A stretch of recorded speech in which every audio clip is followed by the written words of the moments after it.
Everyone loves a thorough phone review, but sometimes you just want to get down to the nitty gritty of it. What's there to love and what's there to hate? For that, there's 5 in 5, a video series that details the best and worst of one device. I'm Andrew with MobileBurn.com, and this is the 5 in 5 for the ACC First.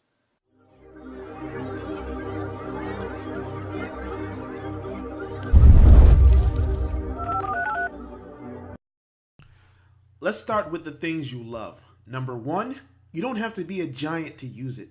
Too many phones today are getting bigger and bigger, and there's hardly anyone making a phone for the people who have reasonable sized hands or just don't want to stretch halfway across the screen just to get to a single button.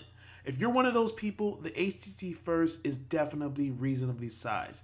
And aside from that, it has a nice polycarbonate back. It's not smooth, it's not scratchy, it's just average run-of-the-mill and comfortable to hold, which is also great because the side has these half circles that rest nicely in your palm. So with the small stature, it's very good to hold. Number 2, that screen.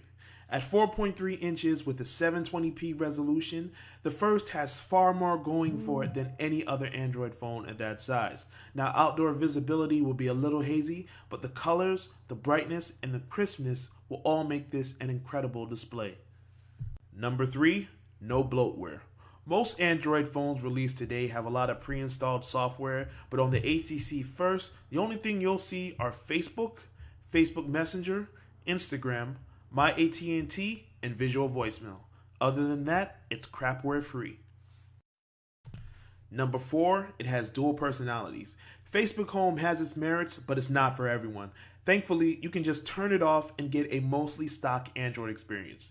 The Android 4.1 software will show the standard launcher, and all of the apps will be skin-free. It's going to be the same contacts and calendar app that you typically see on stock Android. Best of all, Facebook doesn't get in the way of this, and you can easily switch between the two if you want to.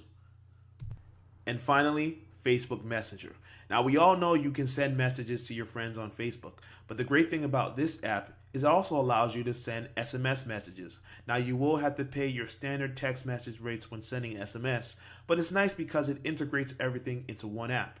This also allows you to use chat heads, which are little floating reminders that stay on the screen and allow you to switch between conversations in a simple and efficient manner. Now for the 5 things you'll hate. As Charles Barkley would say, this camera is terrible. The interface is lacking, the focus is slow, and the pictures are just not good at all. The 5 megapixel rear lens is awful, and the 1.6 megapixel front-facing camera is only tolerable.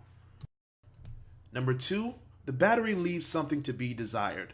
Now, to be clear, the battery life on the ACC First is okay, and you can actually get through your day on light to moderate usage, but it only gives you average performance. The integrated battery also means that you can't even buy a replacement to make up for the short lifespan.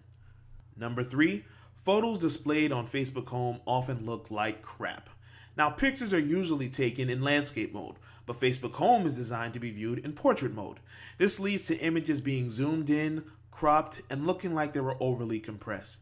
Even when you change the setting to display high-quality images, it looks definitely low-res. The problem gets especially bad when your friends post cell phone pictures or cross-posts from Instagram.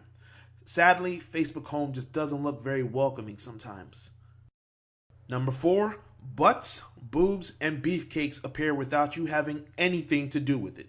Now, Facebook Home shows updates from your friends, but also images that they like, and some of those images are not safe for work. There have been times when the very first thing I see when powering on the phone is a bikini model, a guy with his shirt off in the gym, and just some borderline objectionable material. Now, I'm not a prude, so I personally don't have an issue with this, but this can definitely create some awkward situations when you're using your phone in public. Do you really want to see this type of stuff when you're around your kids, or your grandmother, or just anybody else? Finally, storage is severely limited. The HTC First has only 16 gigabytes of internal memory, but only about 12 gigabytes of that space is actually usable. To make matters worse, there's no chance of expansion because there's no micro SD slot. So whatever you've got to make it fit. So now we have to ask, can you put up with a terrible camera and some shaky software if it means you get a 1.4 gigahertz dual-core processor, a solid build, and it only costs $99? Well, for more information, be sure to follow the link in the description below to see our full review of the HTC First. This is Andrew with MobileBurn.com. Thanks for watching.